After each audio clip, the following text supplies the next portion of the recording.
Assalamualaikum warahmatullahi wabarakatuh.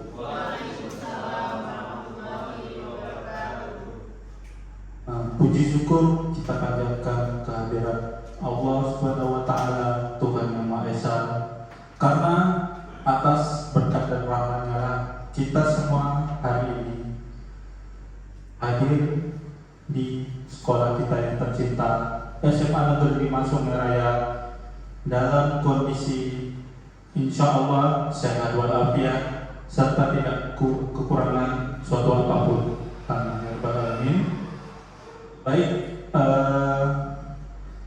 yang terhormat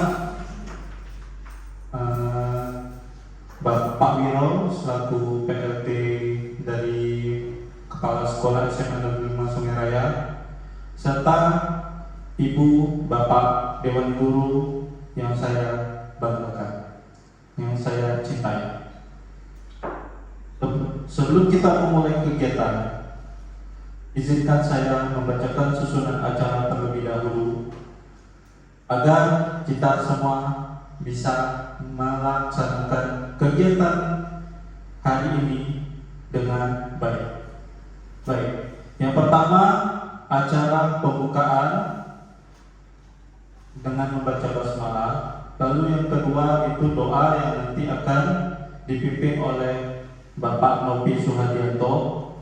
Kemudian yang ketiga sambutan kepala sekolah yang dalam hal ini akan diwakili oleh Pak Wiro selaku pelaksana lapangan. Kemudian yang keempat itu penyampaian materi budaya positif di sekolah yang akan disampaikan oleh Ibu Eva Setianingrum. Lalu yang kelima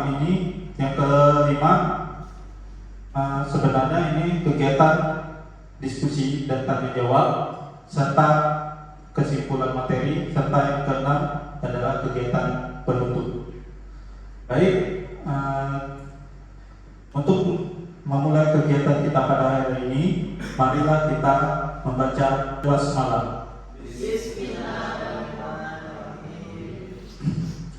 Baik, acara selanjutnya adalah pembacaan doa yang akan dipimpin oleh Bapak Nopi. Silakan, saya persilakan kepada Pak Nopi untuk membacakan doa.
Allahumma ja'alni syakura wa ja'alni sabura wa ja'alni fi aini sawira fi aini nasi kabira.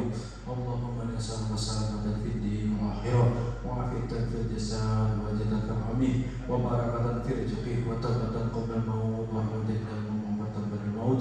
Allahumma hawin alaina fi sakaratil maut wa hadadan ma ba'da al-hisab. Rabbana la tujibna ba'da al-hayyina wa hab lana min ladunka rahmatan innaka antal wahhab.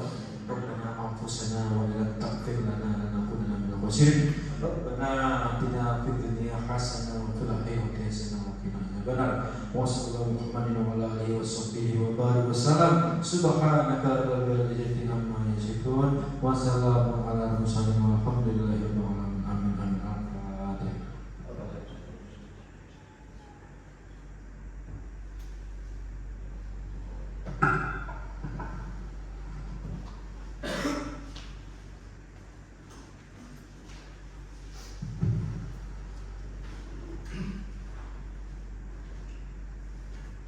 Baik, terima kasih kepada Bapak Nopi telah memimpin doanya. Mudah-mudahan doa yang telah kita bacakan tadi itu diterima oleh Allah Subhanahu wa taala, dan semoga kegiatan kita pada hari ini bisa memberikan manfaat kepada kita semua, baik itu di sekolah maupun di lingkungan masyarakat. Amin amin ya rabbal alamin. Baik, acara selanjutnya adalah sambutan kepala sekolah yang dalam hal ini diwakili oleh Pak Wiro selaku pelaksana lapangan sementara Kepala SMA Negeri Masumaraya. Kepada Pak Wiro, waktu dan tempat saya persediakan.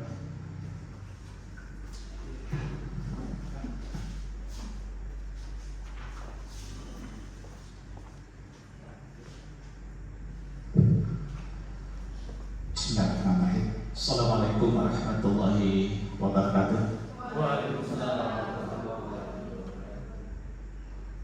Yang terhormat Wakil Kepala SMA Negeri 5, yang terhormat Ibu Epa Setianingrum, yang mana pada hari ini dia menyampaikan materi diseminasi budaya positif sekolah. Banggakan rekan-rekan guru semua yang hadir pada hari ini.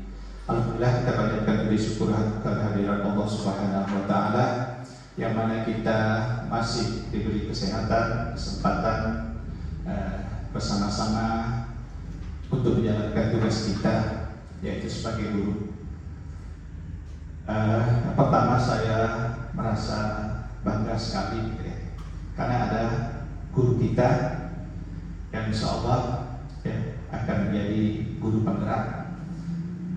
Beliau ini calon guru penggerak angkatan ke-9, yang mana nanti beliau ini adalah aset kita, aset A5 ini yang bermanfaat untuk guru-guru dan siswa semua, yang mana beliau adalah sebagai guru penggerak dan motor penggerak untuk sekolah kita. Saya terima kasih juga Pak Ketua Acara, yang mana saya ditunjuk sebagai wakil Ibu Kepala Sekolah, yang mana beliau pada hari ini mengikuti kegiatan di BPMP bersama Ibu Sinta dan juga pengawas kita. Saya rasa tidak perlu banyak lebar, mungkin nanti Ibu Epa yang akan menyampaikan materi ini. Mari kita ikuti apa yang beliau sampaikan. Semoga kita semua mendapat ilmu dari yang disampaikan tersebut. Jadi, assalamualaikum warahmatullahi wabarakatuh.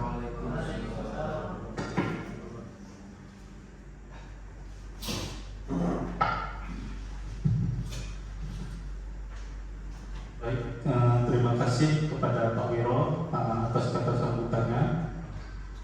Baik, selanjutnya kita akan masuk ke acara utama pada hari ini, yakni penyampaian materi budaya positif di sekolah. Jadi, penyampaian materi ini merupakan bagian dari kegiatan dari guru penggerak, sekaligus juga memanfaatkan waktu untuk kegiatan komunitas belajar. Maka mudah-mudahan apa kita hari ini bisa mendapatkan manfaat dari materi yang akan disampaikan oleh Ibu Epa Setianingrum ini. Baik, seperti kata pepatah Melayu, ikan sepat ikan gabus, ikan sepat ikan lohan. Makin cepat makin bagus. Waktu dan tempat saya persilahkan.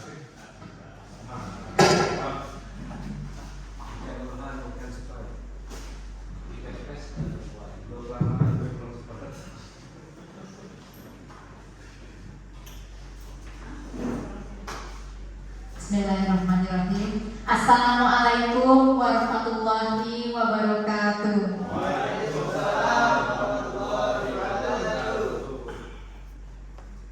Yang saya hormati Bapak yang pada hari ini sebagai PLT dari kepala sekolah yang berhalangan hadir, yang saya hormati Bapak dan Ibu Guru SMA Negeri 5 Sungai Raya, puji syukur atas rahmat dari Allah Subhanahu wa Ta'ala.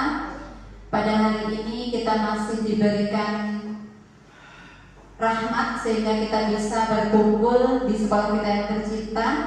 Ya Bapak Ibu, saya tidak akan lama waktu. Jadi di sini saya ingin menyampaikan materi tentang budaya positif di sekolah. Jadi Bapak Ibu, ini bukan artinya saya ini sudah menguasai semuanya, tapi tujuan saya di sini adalah menyampaikan apa yang selama 2 bulan ini saya pelajari sebagai calon guru penggerak.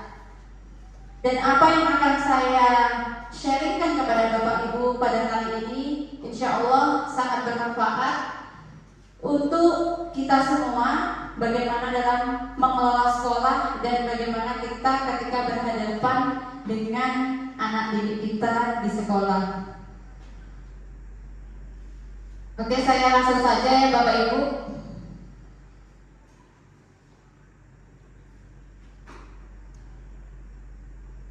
Oke, judulnya adalah budaya positif di sekolah. Apa itu budaya sekolah dan mengapa budaya sekolah itu penting? Ya, sebagaimana kita tahu Bapak Ibu bahwa budaya sendiri itu adalah kebiasaan-kebiasaan positif yang kita lakukan, yang konsisten, sehingga bisa membentuk karakter dari anak didik kita. Dan mengapa budaya sekolah itu penting?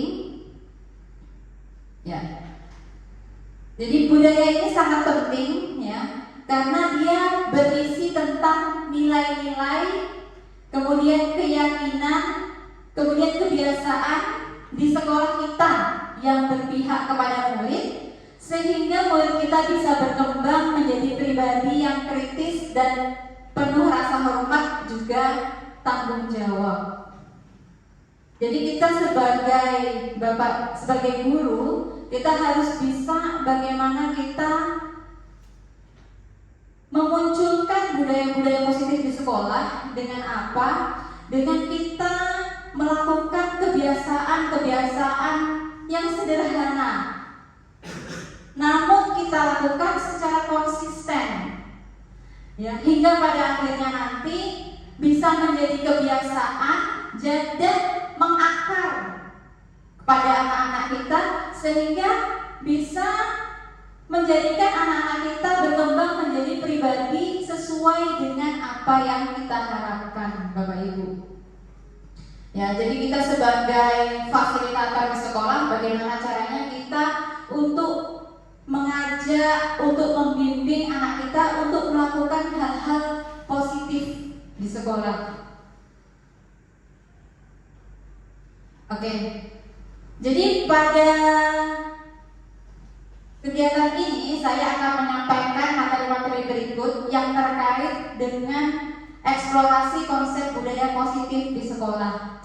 Jadi yang pertama saya akan sampaikan adalah perubahan paradigma terkait dengan teori kontrol, kemudian makna disiplin dan nilai-nilai kebajikan, kemudian hukuman, konsekuensi dan restitusi, 3 motivasi perilaku manusia, keyakinan kelas, kemudian kebutuhan dasar manusia, yang ke-7 5 posisi kontrol, dan yang ke-8 adalah segitiga restitusi. Insya Allah kesemua materi ini adalah modal bagi kita sebagai guru, bagaimana kita mengajak anak didik kita untuk menjadi anak yang memiliki budaya positif di sekolah. Oke, sebelumnya saya akan minta 2 orang untuk bermain cobalah buka. Ya, siapa? Boleh Pak Nopi sama Bu Ningsih, saya mohon. Jadi di sini Bu Ningsih sebagai menggenggam tangan ya, posisinya menggenggam tangan ya. Kemudian Pak Nopi di situ tugasnya adalah bagaimana cara Pak Nopi supaya Bu Ningsih itu mau membuka tangannya. Nah, ya, jadi terserah Pak Nopi mau dirayu, mau dipaksa, tapi dengan cara gimana? Nah, silakan maju Pak Nopi, Bu Ningsih. Silakan Bu Ningsih mengepalkan tangan. Bayangkan Bu Ningsih bahwa yang ada di kepala tangan Bu Ningsihnya adalah sesuatu yang sangat berharga bagi Bu Ningsih. Nah, jadi Pak Nopi berusaha bagaimana ya. Ini rekam. Ya. Ya, jadi oke, silakan Bu Ningsih. Bayangkan bahwa yang ada di tangan Bu Ningsih ini adalah benda yang berharga sekali bagi Bu Ningsih. Dan bagaimana Pak Nopi minta Bu Ningsih untuk ngerayu, untuk membuka kepala tangannya? Kalau sebelumnya kan, aduh, bahaya.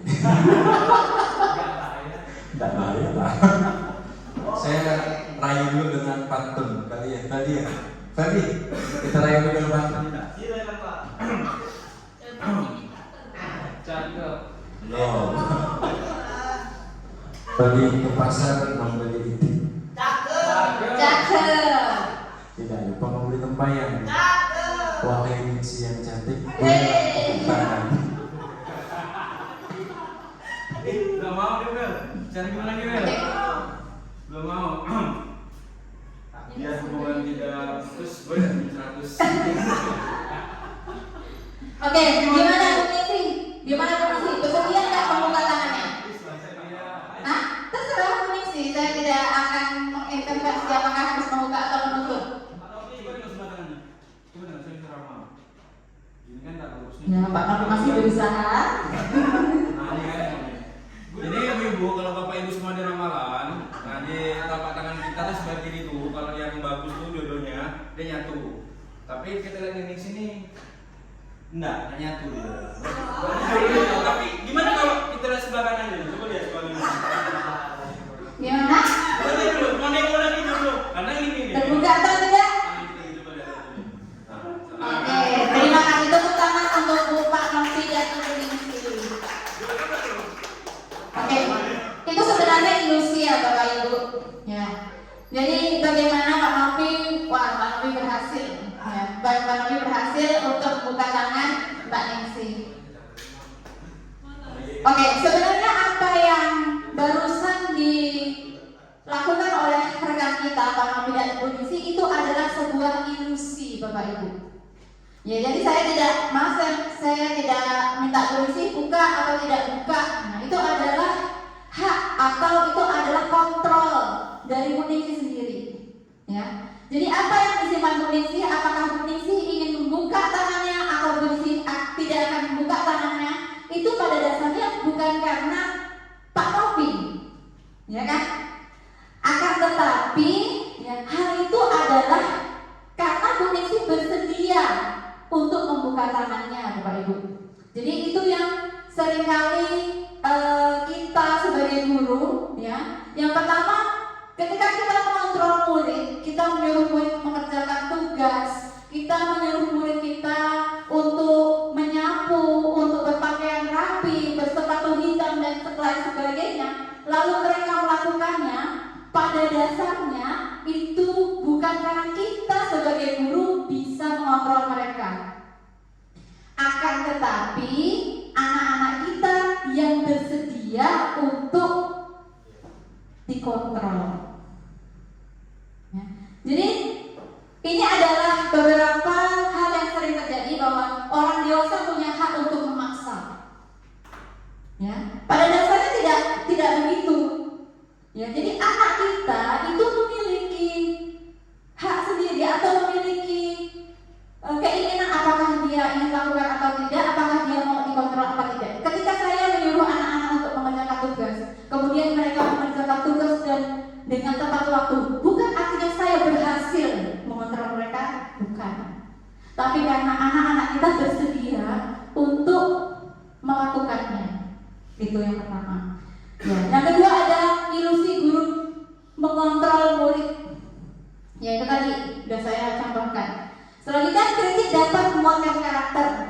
Selama ini kita berasumsi ketika kita memberi kritik atau ketika kita memarahi anak misalnya, itu bisa membentuk karakter mereka. Justru apa yang kita lakukan tersebut sebenarnya salah, Bapak Ibu. Ya, kritik ya tidak bisa menguatkan karakter. Kemudian seperti tadi, ya tadi Bu Ningsih kebetulan bersedia membuka tangannya. Ya, seandainya Pak Novi mengancam, Pak Novi menghardik atau meraih dengan rayuan manisnya, tadi Bu Ningsih tetap tidak membuka tangan, tidak akan terbuka tangan tersebut. Begitulah bagaimana kita terhadap murid kita. Ya. Penguatan positif dan efektif, ya, dan bermanfaat. Nah, itu juga ilusi. Jadi bagaimana perayuan tadi, apakah bisa itu belum tentu. Pada intinya kontrol ada pada anak-anak kita. Apakah anak-anak kita bersedia dikontrol atau tidak, itu tergantung dengan mereka masing-masing. Seperti itu. Oke, jadi inilah yang disebut dengan perubahan paradigma atau value control. Jadi kita jangan berpikir kebutuhan kita sama, melainkan kita berpikir bahwa kita ini berbeda. Saya dan anak didik kita, Bapak Ibu dan anak didik itu tidak sama. Apa yang diinginkan oleh kita sebagai guru belum tentu itu yang diinginkan kita anak didik kita. Sehingga jangan berpikir bahwa kita, Bapak Ibu guru dan anak-anak itu sama. Kita berbeda. Semua orang melihat hal yang sama. Di teori kontrol mengatakan setiap orang memiliki gambaran yang berbeda. Ya.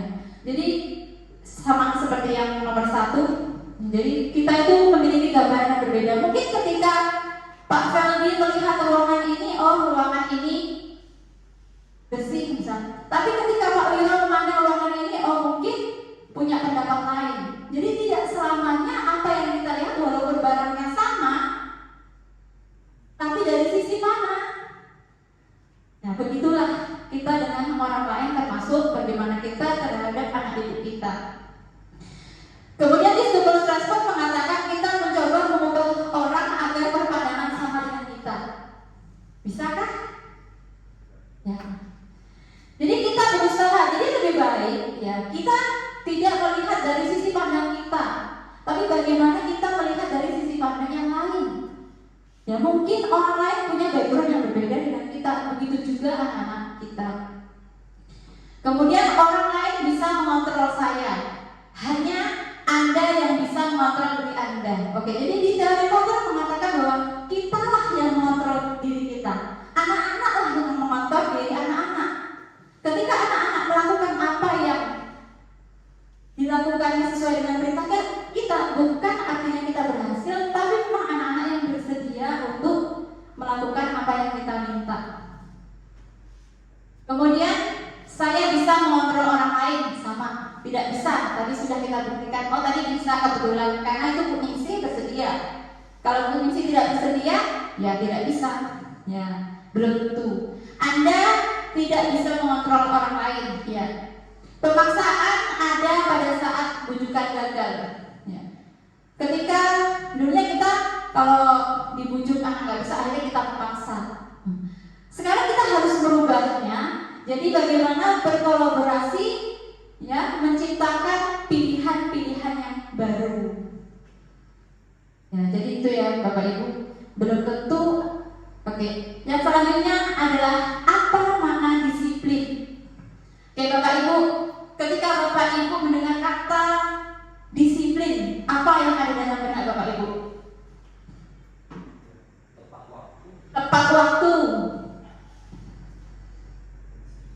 Apalagi ketika dengar kata disiplin, patuh, oke, ya tersusun, aturan dan lain sebagainya mungkin enggak. Ya, jadi apa sih sebenarnya makna disiplin? Setiap hari kita minta anak-anak disiplin. Apakah itu sudah menunjukkan makna disiplin itu sendiri? Oke.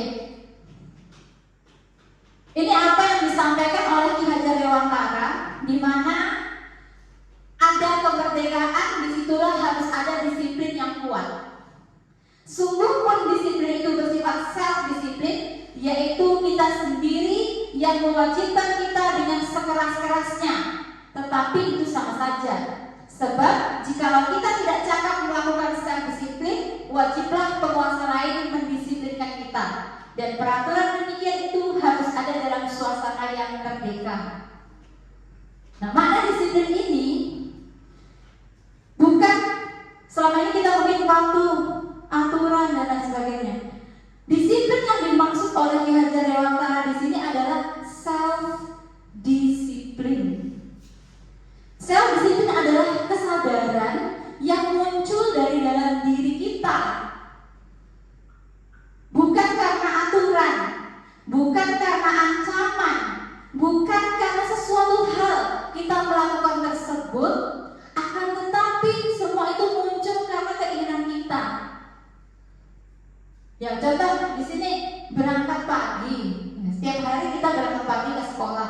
Nah, kita berangkat pagi ke sekolah apakah karena kita itu takut ditegur oleh kepala sekolah, ataukah karena takut dihukum, ataukah takut ditegur sama dinas? Apakah itu yang dinamakan disiplin?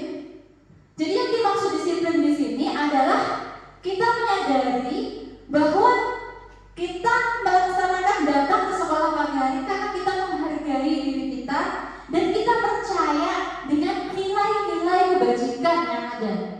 Bukan karena nanti kalau saya datang terlambat ditegur pulang sama kepala sekolah, ya. Atau misalnya di anak kita nih, kalau saya datang terlambat nanti saya kena hukum. Itu karena ada hal-hal alasan dari luar. Tapi yang namanya disiplin yang dimaksud dalam Ki Hajar Dewantara ini adalah bagaimana kesadaran kita itu tumbuh. Karena apa? Karena menghargai diri sendiri dan percaya dengan keyakinan-keyakinan yang nilai-nilai kebajikan yang ada. Nah, hal ini diperkuat lagi dengan pandangan dari Diana Gorsen dalam bukunya Prescriptive School Discipline. Dia menyatakan bahwa arti kata disiplin berasal dari bahasa Latin disiplina yang artinya belajar. Kata disiplin belajar dari akar kata yang sama dengan disciple atau murid atau pengikut.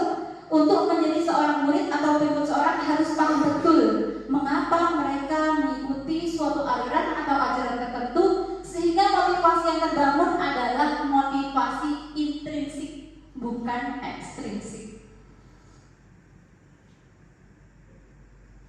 Oke, masih makna disiplin dan nilai kebajikan.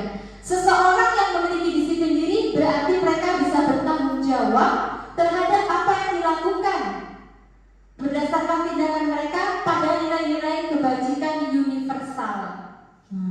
Nilai kebajikan itu sendiri adalah nilai yang disepakati bersama, terlepas dari suku, agama, bangsa maupun latar belakangnya. Nilai-nilai ini merupakan poin besar dari sikap perilaku kita, atau nilai-nilai ini merupakan fondasi kita berperilaku.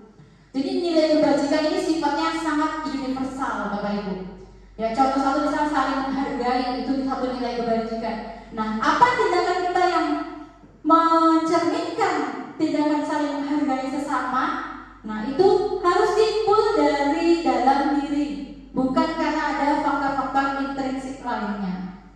Nah, sudahkah kita demikian? Nah, kita sebagai guru ini pentingnya memaknai makna disiplin adalah bagaimana kita mencoba untuk menumbuhkan kepada anak-anak didik kita kesadaran supaya mereka sadar bahwa yang mereka lakukan ini adalah murni karena keinginan mereka menghargai diri mereka dan berlandaskan dengan keyakinan-keyakinan dan nilai-nilai kebajikan yang ada dalam masyarakat kita. Nah, itu tugas kita, Bapak Ibu.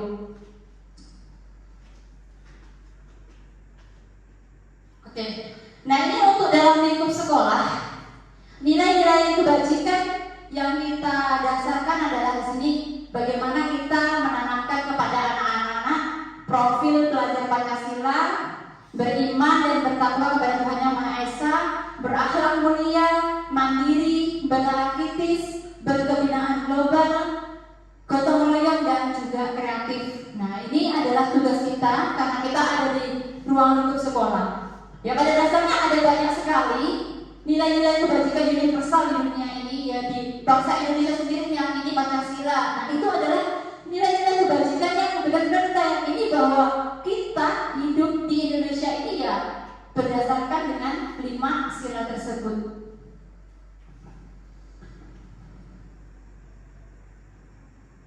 Jadi disiplin positif adalah cara menerapkan disiplin yang bertujuan untuk menumbuhkan kesadaran serta memberdayakan murid untuk melakukan sesuatu tanpa adanya ancaman, tanpa adanya hukuman maupun penghargaan. Digaris bawahi penghargaan. Ternyata penghargaan ini juga tidak sejalan dengan penciptaan budaya positif. Nanti saya akan bahas di slide selanjutnya tentang penghargaan.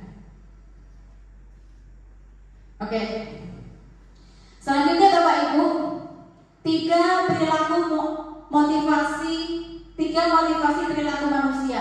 Nah, 3 motivasi perilaku manusia ini adalah motivasi yang mendorong kita melakukan sesuatu. Motivasi yang mendorong bagaimana kita melakukan kedisiplinan. Nah, ada yang ekstrinsik, ada 2, kemudian ada yang intrinsik. Jadi, untuk yang pertama untuk menghindari ketidaknyamanan atau hukuman. Nah, itu adalah bagaimana kita melakukan sesuatu yang positif tapi karena takut ditegur, takut dihukum, atau karena ada hadiahnya. Itu adalah motivasi dari luar. Kemudian yang kedua itu ya, untuk mengharapkan imbalan atau penghargaan dari orang lain. Jadi apakah kita melakukan datang pagi sebelum jam 7 supaya kita dicap disiplin oleh kakak sekolah kita? Apakah supaya kita dicap sangat disiplin oleh teman-teman kita? Bukan itu, akan tetapi untuk menghargai. Oke. Jadi kontennya.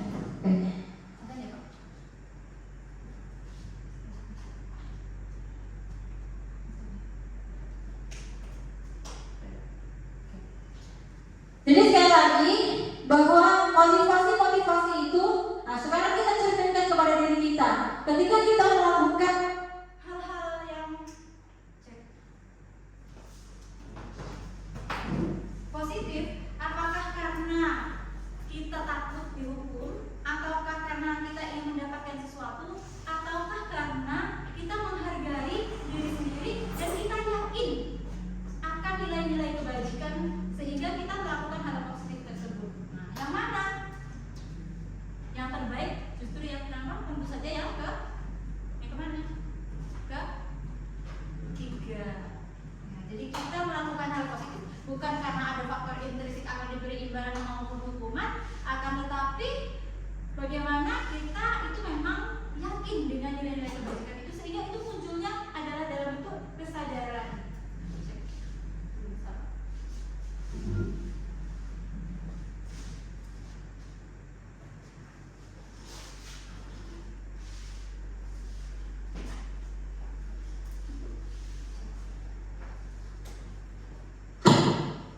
Oke. Nah, itu tentang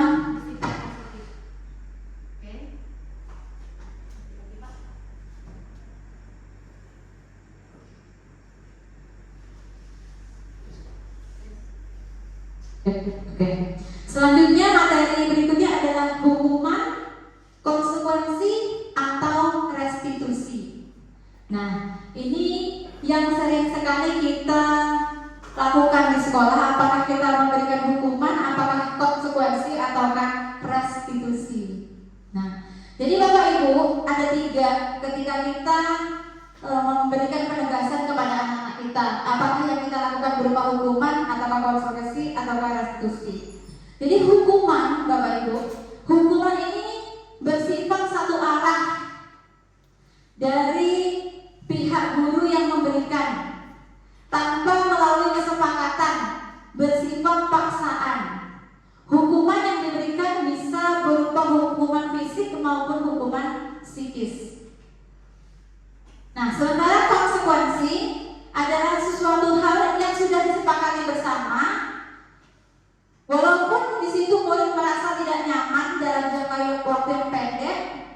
Kemudian berdasarkan suatu data, umumnya sesuatu yang dapat diukur. Kamu terlambat 15 menit, udah tahu konsekuensinya apa? Nah, itu biasanya seperti itu. Kemudian restitusi. Nah, yang ketiga ini adalah alternatif yang positif yang ditawarkan kepada kita, ya, sebagai guru, bagaimana kita menyelesaikan masalah yang terjadi di dalam kelas, yaitu restitusi bukan menebus kesalahan, namun belajar dari kesalahan. Kemudian restitusi memperbaiki hubungan, bukan paksaan, fokus pada solusi, kemudian mengembalikan murid pada kelompoknya. Jadi bukan artinya misalnya kita dihadapkan pada suatu kasus, kemudian anak kita bersalah, lalu restitusi berarti mendukung anak yang bersalah, bukan demikian. Tapi bagaimana proses restitusi ini memberikan pembelajaran kepada anak kita tentang atas kesalahan yang dilakukannya, kemudian kita bisa menguatkan karakternya dan kembali kepada kelompoknya dengan karakter yang lebih positif. Belajar dari kesalahan. Ya. Oke, mungkin tidak terlihat begitu jelas. Jadi perbedaannya di sini, oke, hukuman itu sesuatu yang menyakitkan dan harus terjadi. Tidak nyaman untuk murid untuk jangka waktu yang panjang karena hukuman. Kemudian korban mendapatkan keadilan. Oke, saya langsungkan aja. Ketika disiplin itu ada, ya, posisi kita sebagai guru, kita diperbolehkan Bapak Ibu untuk memberikan konsekuensi maupun restitusi, bukan berupa hukuman. Sedangkan konsekuensi adalah sesuatu yang harus terjadi. Kemudian kalau restitusi adalah merupakan pilihan. Jadi kita menawarkan kepada anak kita. Jadi kalau misalnya kamu seperti ini, harusnya bagaimana? Bagaimana kamu memperbaiki kesalahan ini? Ya, mungkin itu. Kemudian untuk konsekuensi, murid merasa tidak nyaman untuk jangka waktu yang pendek. Kemudian pada restitusi menguatkan murid anak dalam jangka waktu yang panjang. Ya, pada hukuman korban mendapatkan keadilan, pada konsekuensi korban bisa diabaikan. Kemudian pada restitusi korban mendapatkan ganti. Kemudian pada hukuman anak merasa tersakiti. Pada konsekuensi anak merasa dibuat tidak nyaman. Sedangkan pada restitusi anak mendapatkan penguatan. Kemudian pada hukuman itu justru membuat perilaku agresif meningkat. Kemudian kalau konsekuensi penguatan hanya bertahan dalam jangka waktu yang pendek. Sedangkan restitusi masalahnya bisa terpecahkan. Oke. Sistem tidak akan berjalan bila murid tidak takut. Nah, kalau hukuman, berarti anak kita harus menakut-nakuti mereka. Karena bagi guru, oh ini nggak bisa nih, anak-anak pokoknya harus takut, harus dimarah. Nah, kemudian pada konsekuensi memerlukan monitoring dan supervisi terus-menerus. Jadi kita harus mengamati anak. Oh ini anak terlambatnya 5 menit. Oh ini anak nggak pakai sepatu hitam. Oh ini anak nggak pakai pakaian lengkap. Oh ini anak tidak mengerjakan tugas dan lain sebagainya. Kemudian fokus kalau pada restitusi itu adalah murid belajar bertanggung jawab atas perilaku yang dilakukannya. Kemudian peraturan adalah kamu harus, ya, kamu harus berdiri selama mata pelajaran, itu adalah hukuman. Oke. Kemudian pada konsekuensi kamu sudah tahu peraturannya apa. Nah, kemudian bisa nggak kamu melakukan datang tepat waktu? Nah, seperti jadi harus ada penguatan. Kemudian pada restitusi itu terkait dengan apa yang kamu yakini. Benar enggak? Apa yang kamu lakukan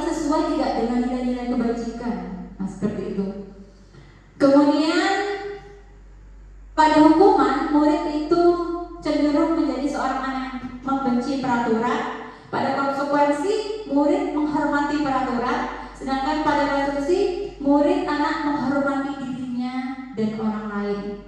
Nah, jadi posisinya di sini hukuman itu negatif, sedangkan konsekuensi itu ada di posisi yang netral, dan restitusi itu adalah positif. Jadi dalam menyelesaikan masalah di kelas maupun di sekolah, ya di lingkungan kita ini, ya itu sangat dianjurkan kita sebagai guru bagaimana menangani itu dengan restitusi. Ya meskipun konsekuensi itu boleh dilakukan. Nah, restitusi itu bukan menebus kesalahan, namun untuk belajar dari kesalahan. Kemudian restitusi memperbaiki hubungan. Restitusi merupakan tawaran, bukan paksaan. Ya, restitusi menuntut anak untuk melihat ke dalam dirinya, kemudian fokus pada solusi. Restitusi mencari kebutuhan dasar atas tindakan, dan restitusi ini adalah cara yang paling baik karena memberikan penguatan positif, dan restitusi bisa mengembalikan murid yang berbuat salah kepada kelompoknya. Nah, sekarang kita sama-sama menganalisa dari kalimat-kalimat yang sudah saya tampilkan di sini. Kita sama-sama Bapak Ibu. Kalimat ini Bapak Ibu analisis apakah ini merupakan hukuman ataukah ini konsekuensi. Yang pertama, mencatat 100 kali dalam buku kalimat "saya tidak akan terlambat lagi karena terlambat ke sekolah". Kira-kira ini hukuman atau konsekuensi Bapak Ibu? Hukuman atau konsekuensi? Yang lain? Konsekuensi. Iya. Ya. Saya tidak akan terlambat karena ini masih ada hubungannya dengan keterlambatan, maka itu konsekuensi. Kalau hukuman itu tidak ada kaitannya sama sekali. Kemudian seperti ini, lari mengelilingi lapangan basket 2 kali karena terlambat hadir di sekolah, hukuman. Kemudian membersihkan coretan yang dibuatnya di meja tulis, konsekuensi. Kemudian murid diminta untuk push up 15 kali karena tidak menggunakan masker ke sekolah, hukuman. Kemudian menggantikan kertas tugas teman yang telah dicoret-coret, konsekuensi. Berjemur di lapangan basket pukul 12 siang karena mengobrol dengan teman, hukuman. Murid diminta bertelanjang kaki sepanjang hari karena tidak menggunakan sepatu warna hitam sesuai peraturan sekolah. Berdiri di depan kelas sambil mengangkat 1 kaki karena tidak bisa pakai, ini ada 2 ya, karena tidak pakai sepatu hitam, hukuman. Kenapa? Karena dia sifatnya paksaan dan sangat menyakiti, karena sepatunya cuma warna hitam, masa sampai 1 hari dia tidak pakai sepatu. Kemudian berdiri di depan kelas sambil mengangkat 1 kaki karena tidak bisa menjawab pertanyaan, hukuman. Ya benar sekali. Jadi sebagai guru kita ya memberikan konsekuensi itu boleh ya, tapi jangan menuju ke hukuman karena justru memberikan dampak yang negatif kepada anak-anak kita. Nah, ini yang materi yang sangat menarik bagi saya karena kemarin waktu di kelas guru penggali saya bertanya-tanya terus tentang dihukum oleh penghargaan, tapi akhirnya saya mendapatkan pencerahan. Ya Bapak Ibu, jadi selama ini ya, karena kenapa sekarang udah dihapus yang namanya ranking 1, ranking 2, ranking 3 itu sudah dihapus, dan itu mungkin adalah imbas dari dihukum oleh penghargaan. Jadi bahwa sebenarnya memberikan apresiasi itu penting nggak Bapak Ibu? Iya, penting sekali. Saya juga setuju. Ya, kita memberikan apresiasi kepada anak yang melakukan itu sangat boleh, tapi bukan penghargaan. Nah, penghargaan di sini yang dimaksud, ya setelah saya memahami materi, bahwa penghargaan ini adalah sesuatu yang didapat karena dia melakukan itu. Nah, bukan karena dia bisa melakukan itu, tapi karena dia cepat. Nah, dikatakan bahwa penghargaan itu tidak efektif.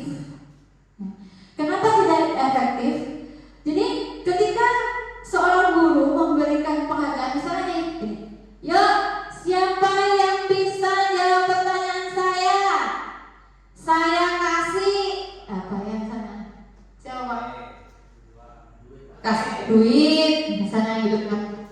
Oke, jadi pada dasarnya anak melakukan menjawab pertanyaan, ya itu bukan karena kemauan dia menjawab, tapi karena ada duitnya. Gitu. Jadi dirasa penghargaan itu tidak efektif. Ya.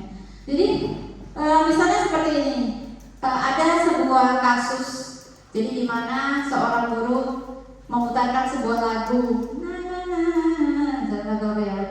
Dalam kok ada 5. Oke, sekarang siapa yang mau maju ke depan? Silakan nyanyi lagunya.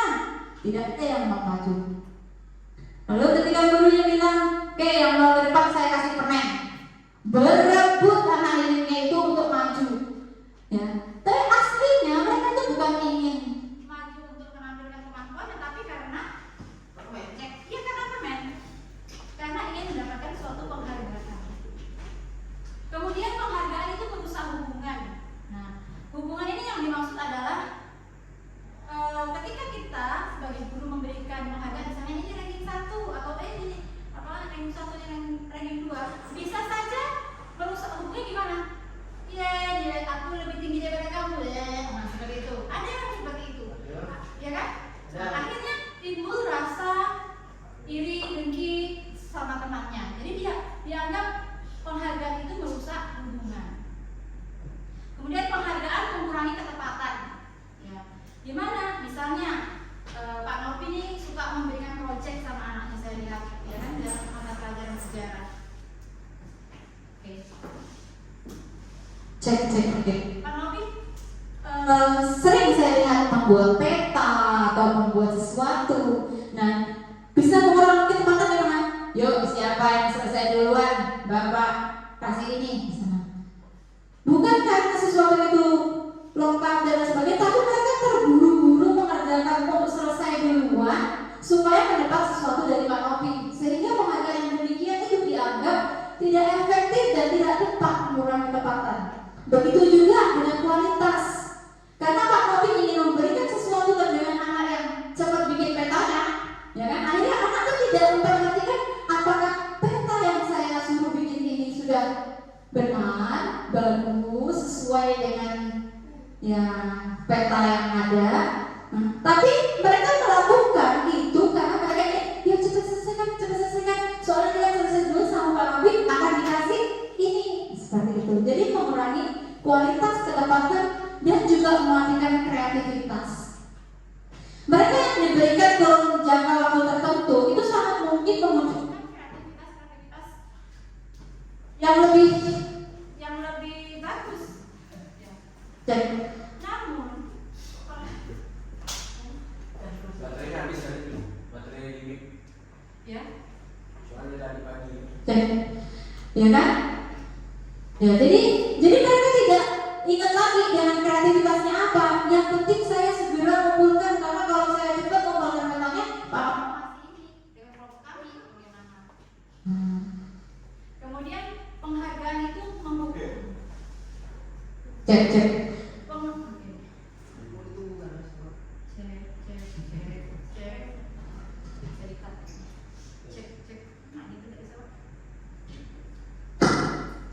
Oke.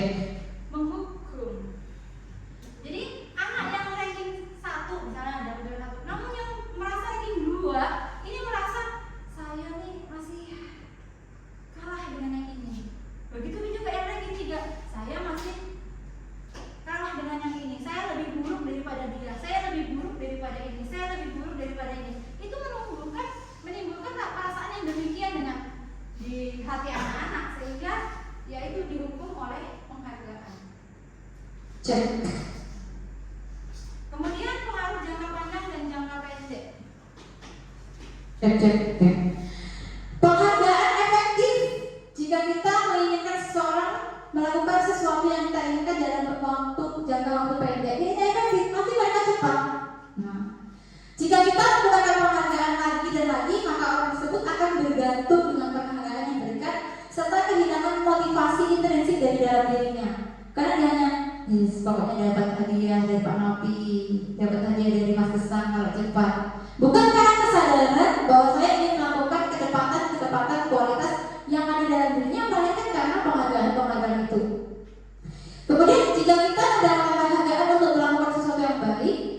maka selain kita senantiasa mendapatkan pahala tersebut lagi, kita pun menjadi tidak menyadari tindakan baik yang kita lakukan.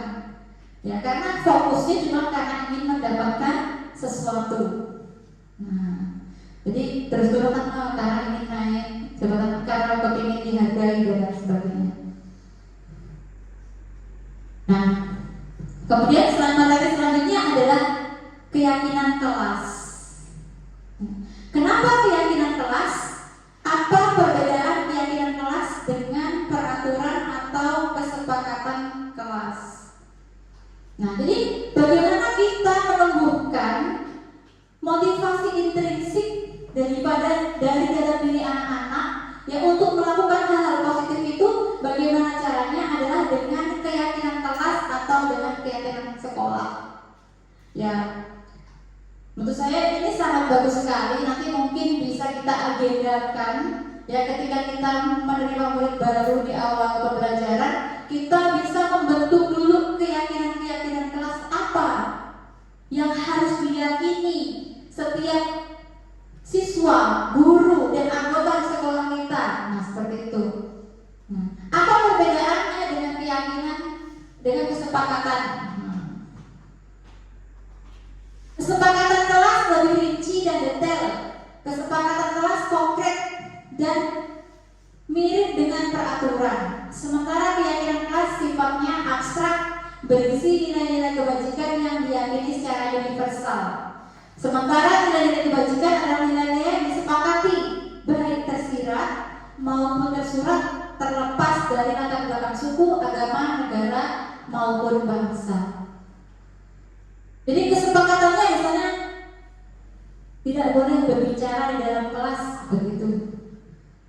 Nah, keyakinan apa sih sebenarnya yang tercermin dari peraturan atau kesepakatan itu?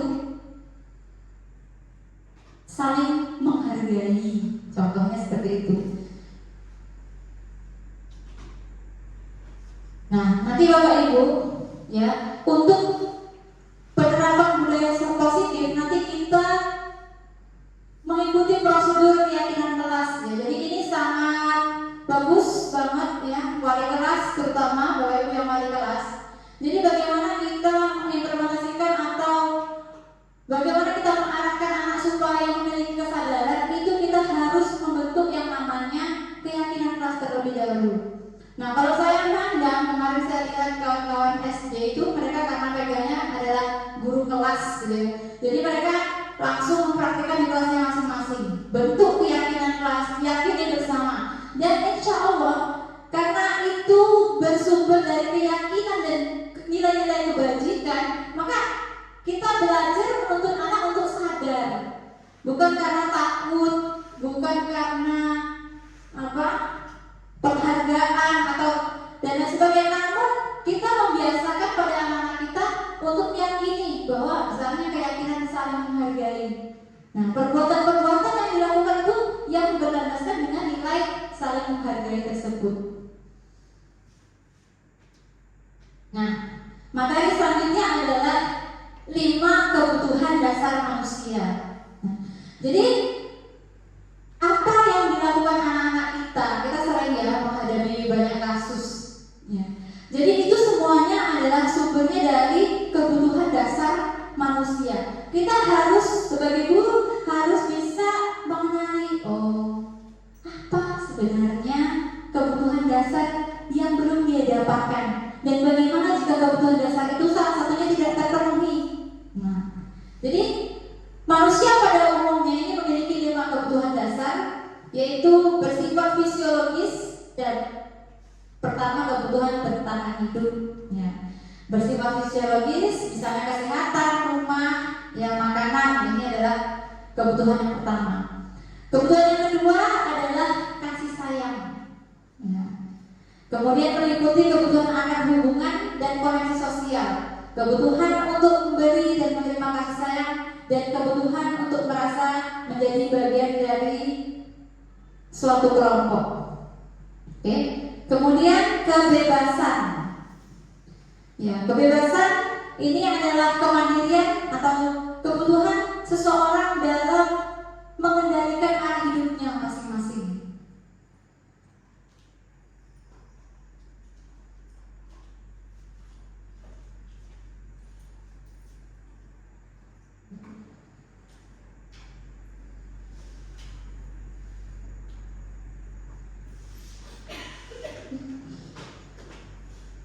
Nah, ini kan ada kurang satu tadi.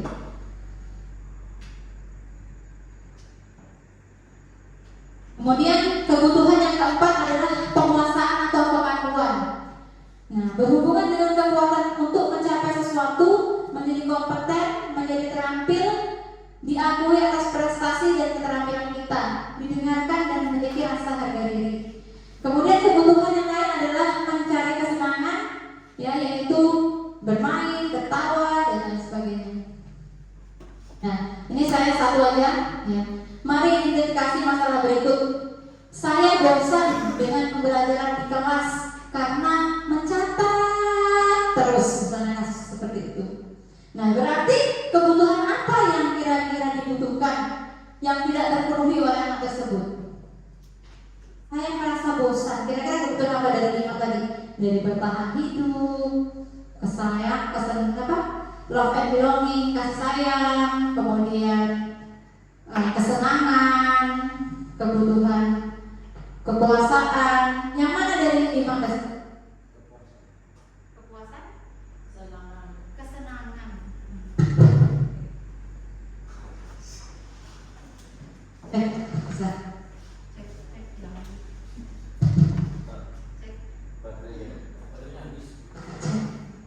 Jadi, gimana jika 5 kebutuhan dasar tersebut ada yang tidak terpenuhi? Nah, maka dari itu seringkali kita melihat anak-anak dengan sikapnya yang mungkin bagi kita itu adalah sesuatu hal yang sangat menyimpang. Tanpa kita mengetahui sebenarnya anak ini pasti memiliki satu kebutuhan yang tidak terpenuhi dalam hidupnya, dalam kesehariannya, sehingga dia ada latar belakang. Nah, kita sebagai guru, jadi jangan serta-merta menjudge, oh dia gini. Ya, mungkin kita harus bisa mengidentifikasi dulu apakah ada di antara 5 kebutuhan dasar ini yang memang tidak terpenuhi di anak ini. Oke. Jadi setelah kita mengetahui bagaimana seharusnya kita sebagai guru, kita harus mengetahui kebutuhan 5 kebutuhan dasar tersebut agar kita tidak serta-merta menyalahkan dan menjudge. Jadi kita juga harus menilik, mungkin belakang. Nah, selanjutnya materi. Kemudian Bapak Ibu, kita sebagai guru, ya, ada 5 posisi kontrol. Nah, yang perlu kita ketahui sehingga kita coba identifikasi posisi saya ini sebagai apa berarti. Di situ ada posisi penghukum, pembuat rasa bersalah, pemantau, teman, atau posisi sebagai manajer. Assalamualaikum warahmatullahi wabarakatuh.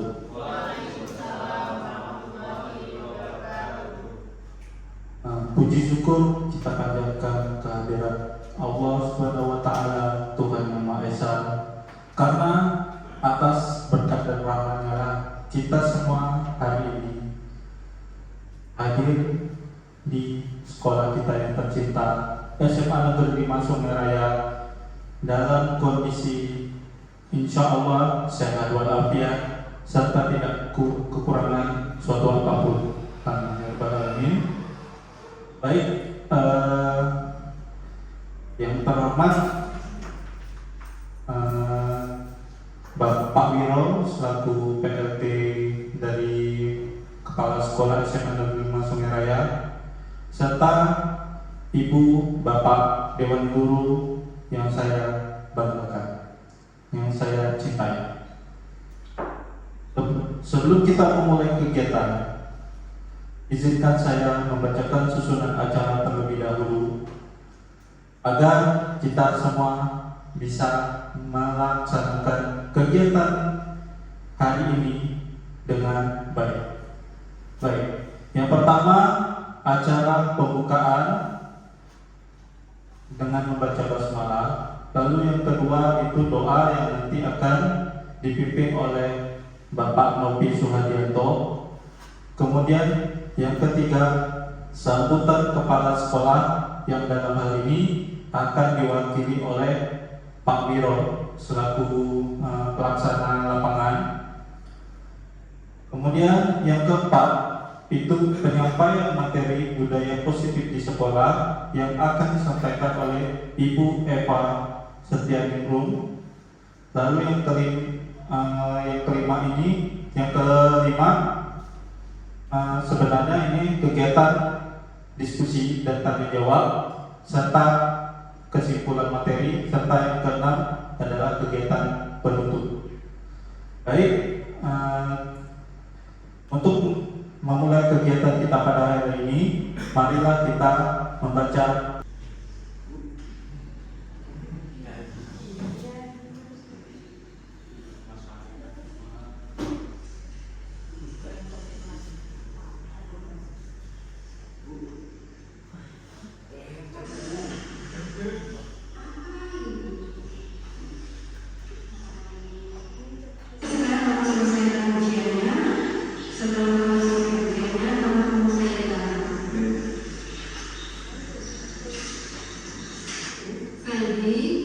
setiap orang melakukan sesuatu pasti punya tujuan. Coba ceritakan sama ibu, mengapa kamu melakukan itu? Saya ingin bilang saya ingin Bu, saya ingin orang tua saya senang kalau tidak senang karena itu saya Ferdi, mendapatkan nilai yang tinggi, membahagiakan orang tua dengan nilai yang tinggi, itu adalah hal yang sangat mulia dan sangat terpuji. Ini adalah proses bagaimana saya menstabilkan identitasnya, bukan menyalah-nyalahkan. Ya. Karena yang ingin dibangun adalah bukan anak ini gagal, tapi anak ini tidak gagal, gitu. Hanya dia perlu belajar dari kesalahannya. Tapi apakah yang kamu lakukan sudah sesuai dengan nilai-nilai dan keyakinan yang selama ini kita percaya? tidak Bu, saya tahu. Jadi, apa kamu sadar nilai apa yang telah kamu melanggar? Nilai kejujuran Bu, saya sedang menyontek, itu artinya saya tidak jujur. Apa kamu bersedia memperbaiki kesalahan kamu ini? Ya Bu, saya bersedia Bu. Baiklah, kalau kamu bersedia untuk memperbaiki kesalahan kamu, sekarang bagaimana caranya kamu memperbaiki kesalahan kamu, Ferdi? Saya akan berusaha Bu, saya akan belajar dengan dia. Saya yakin di ujian soal ini saya akan lebih maju. Bagus. Nah, mulai kapan kamu akan melakukan perubahan itu, Ferdi? Secepatnya Bu, saya akan mulai semangat belajar secepat mungkin. Ya, jadi mengapa? Jadi itu dia adalah bagaimana tindakan seorang guru tidak menyalahkan ketika dia menyontek, tapi mengajak anak itu belajar dari kesalahannya. Dan bukan juga kita yang memberikan solusi, kamu harus begini, bukan. Tapi kita hanya sebagai fasilitator untuk menarik bagaimana itu menemukan sendiri solusinya dengan pertanyaan-pertanyaan.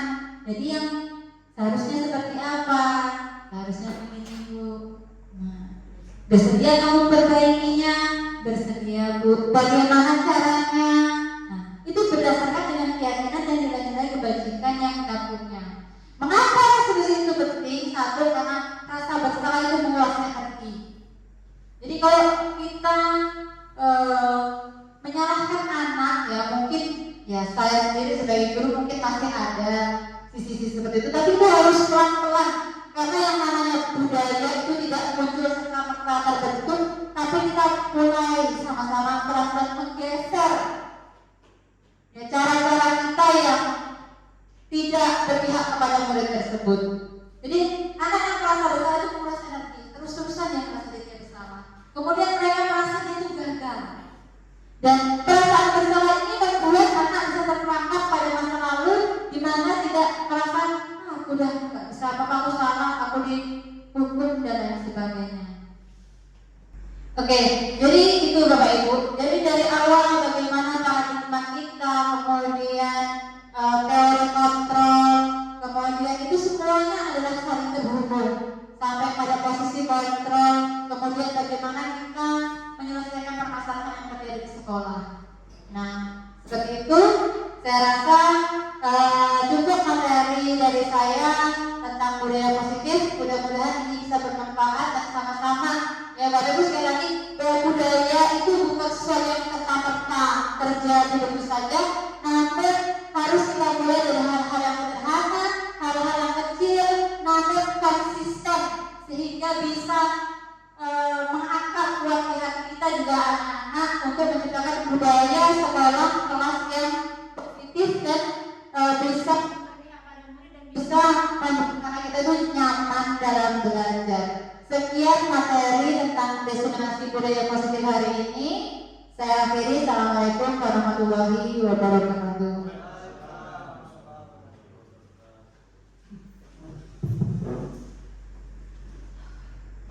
Terima kasih kepada Ibu Eva telah menyampaikan materi tentang materi yang sangat menarik tentang budaya positif di sekolah.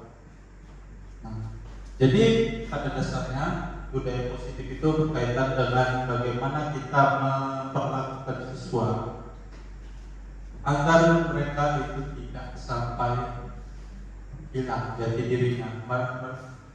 Jangan sampai mereka itu merasakan emosi negatif, sehingga yang sebenarnya itu juga bisa mempengaruhi belajar mereka. Jadi setelah Bu Eva sudah menyampaikan materinya, maka kita masuk ke sesi tanya jawab. Nah, untuk sesi tanya jawab ini saya persilakan sekitar 2 orang untuk menyampaikan pertanyaannya yang mungkin ada yang masih belum jelas ataupun masih belum paham terhadap materi ini. Baik, saya persilakan, kira-kira siapa yang mau bertanya? Oke. Kepada Pak Heru, silakan.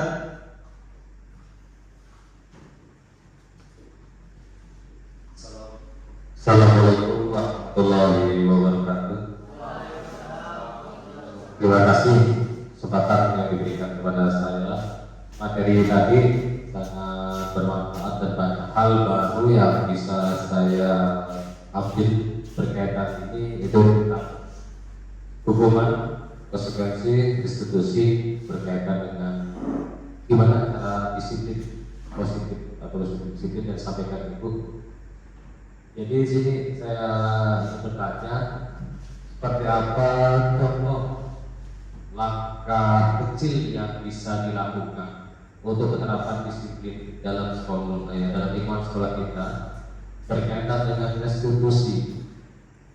Tadi kan ada hukuman, konsekuensi, institusi kan. Karena budaya kita biasa lebih menekankan kepada hukuman dan disiplin. Jadi anak terlambat, aku dan sebagainya. Tetapi hal ini bukan termasuk bagian dari disiplin positif atau budaya. Jadi langkah apa yang bisa kita lakukan berkaitan dengan institusi di dalam siswa, misalnya terlambat masuk sekolah. Kira-kira apa yang bisa mengembangkan hal tersebut? Terima kasih.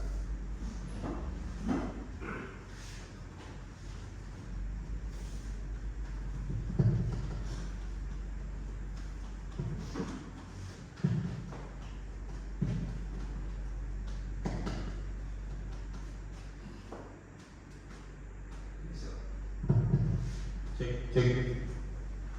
Baik, gimana Bu Eva? Jawab dulu atau langsung?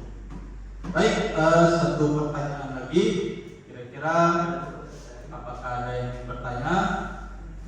Siapa? Oke, ada Bu Wanda yang bertanya. Pada Bu Wanda, saya persilakan.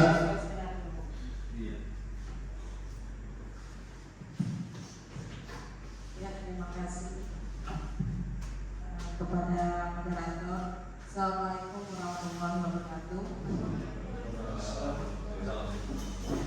Terima kasih atas kesempatannya juga pada kesempatan kali ini menanggapi tentang materi yang disampaikan tentang budaya positif. Nah, tadi ada beberapa, salah satunya tentang tes apa tadi yang terakhirnya,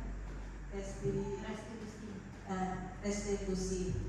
Nah, jadi kalau di sini saya hanya bertanya, seandainya kita telah melaksanakan restitusi beberapa kali ya, jadi beberapa kali menghadapi siswa yang memang bermasalah dan itu kita melakukan sesuai aturan, tapi ternyata tidak ada perubahan atau 0% yang imbas balik apa yang kita lakukan. Nah, bagaimana kita menghadapi siswa tersebut dengan tidak memberikan hukuman?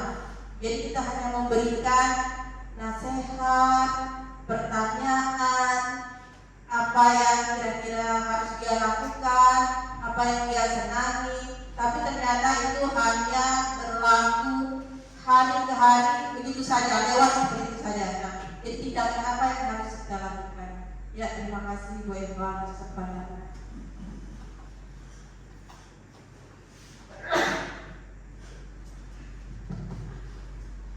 Baik, terima kasih atas pertanyaan hebatnya.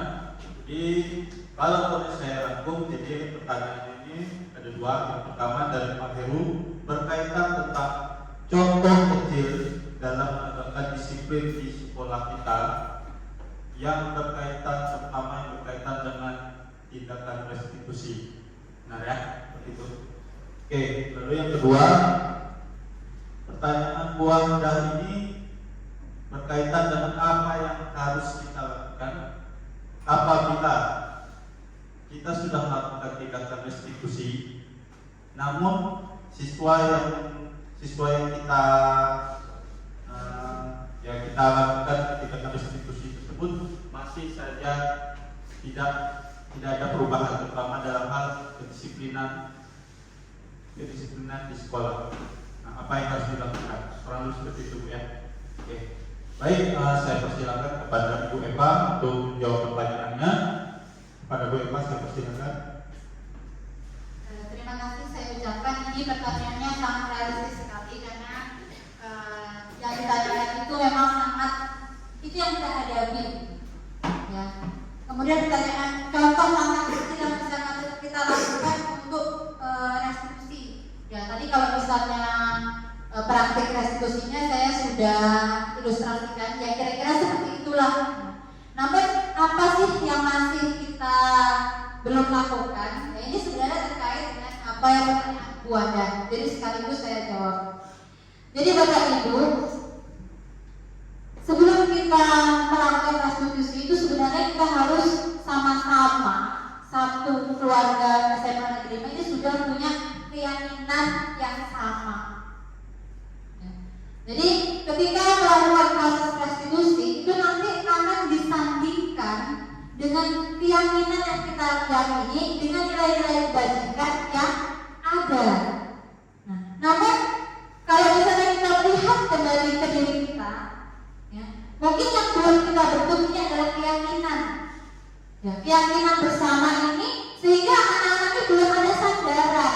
Itulah kenapa ya restitusi saya ini kok balik lagi, kok anak ini. Ya, kita ketika kita melakukan restitusi itu bukan kita yang kamu harus begini itu bukan. Tapi ketika kita melakukan restitusi kita harus sebenarnya memberikan tawaran. Kita mengajak anak bicara tanpa emosi. Ya, kita mengajaknya berdiskusi. Apa yang kamu lakukan ini sesuai nggak dengan nilai-nilai, sesuai nggak dengan keyakinan. Nah, keyakinan dan nilai ini ya terus kita munculkan.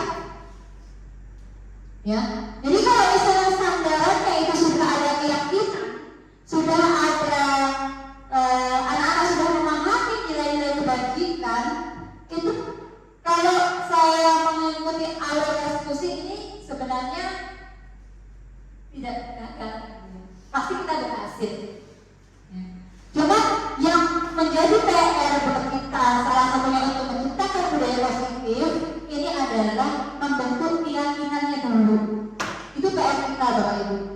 Jadi makanya nanti saya juga ingin mengusulkan kepada Bapak Guru ya kepala sekolah bahwa di awal anak masuk ke SMA ini harusnya kita bentuk dulu keyakinan itu.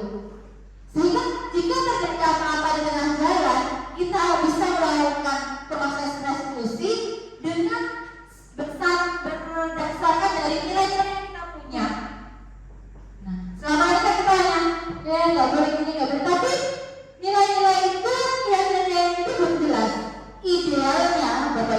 idealnya ya di sekolah SD, TK maupun SMA itu keyakinan itu ditantang.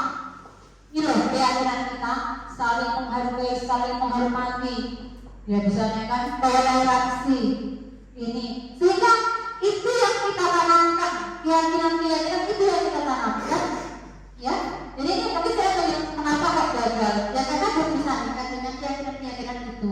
Insya Allah kalau keyakinannya sudah jelas, nilai kebersihan yang kita tuju betul-betul dipahami oleh anak-anak, ya. Cara restitusi ini insya Allah berhasil. Ya, mungkin kita harus mengkoreksi dulu apa yang kurang. Nah menurut saya komponen keyakinan kelas yang perlu kita tebalkan di hati anak-anak itu menurut saya Pak Ibu. Ya Pak Heru. Sama juga dengan pertanyaan Pak Heru tadi. Ya kan contoh langkah kecil. Ya restitusi dengan memberikan pertanyaan-pertanyaan yang pertanyaan itu tidak menjudge, kamu salah, harusnya kamu begini, bukan dari kita. Sebenarnya harus tumbuh dari diri anak kita sendiri. Ya itu sih jawaban dari saya Pak.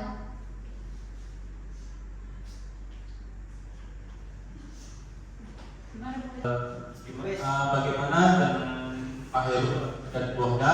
Kira-kira sudah jelas atau masih perlu dijelaskan lagi? Baik, terima kasih atas pertanyaannya.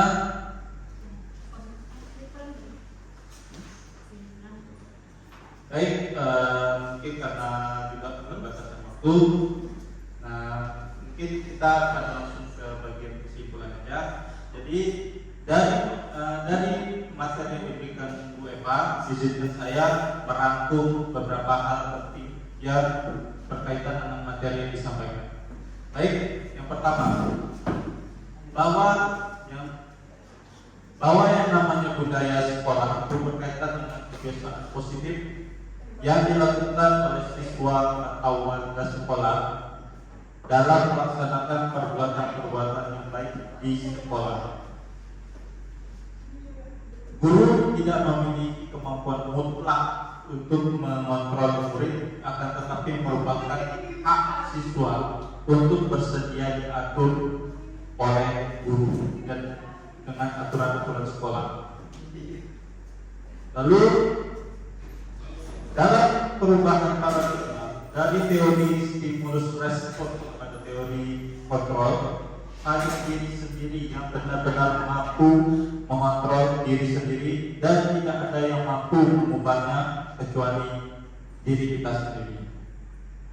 Kemudian menurut Ki Hajar Dewantara, disiplin berhubungan dengan disiplin diri, self disiplin, yakni pemaksaan sekuat-kuatnya tentang aturan. Kemudian disiplin diri berkaitan dengan nilai-nilai kebajikan universal dalam suatu masyarakat sosial. Kemudian nilai-nilai kebajikan universal yang diharapkan dalam institusi sekolah itu tertuang di dalam profil pelajar Pancasila.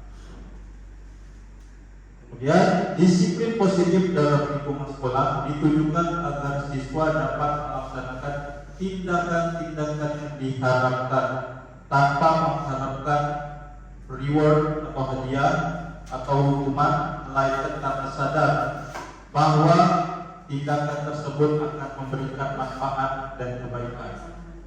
Kemudian penegakan disiplin di sekolah harusnya dilakukan dengan tindakan restitusi, bukan hukuman.